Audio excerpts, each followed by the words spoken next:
El Consell Comarcal de la Selva ha fet saber des del 15 de març al 15 d'octubre que no es podrà fer foc als terrenys forestals sense autorització.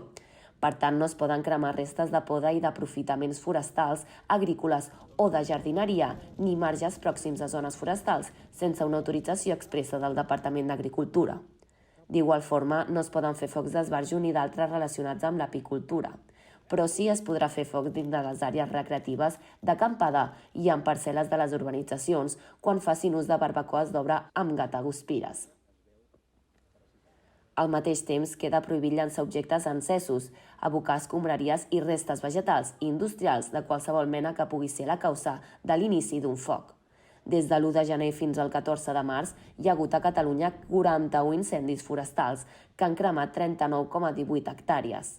Amb l'entrada de la primavera i en absència de pluges importants, les condicions favorables al foc s'incrementen i el nombre d'incendis podria continuar sent superior a la mitjana de l'època, principalment durant els episodis de vent. Alhora, des de fa un mes, diferents municipis salvatans es troben en estat de sequera i han entrat a actuar dins del pla, impulsat per la Generalitat.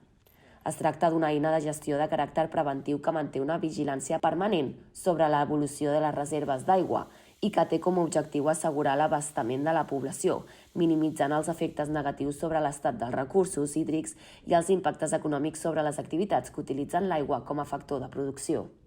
Per tant, des de les institucions fan rellevància en la importància d'evitar qualsevol crema per tal de garantir que no es pugui produir cap incendi i alhora garantir l'estalvi d'aigua.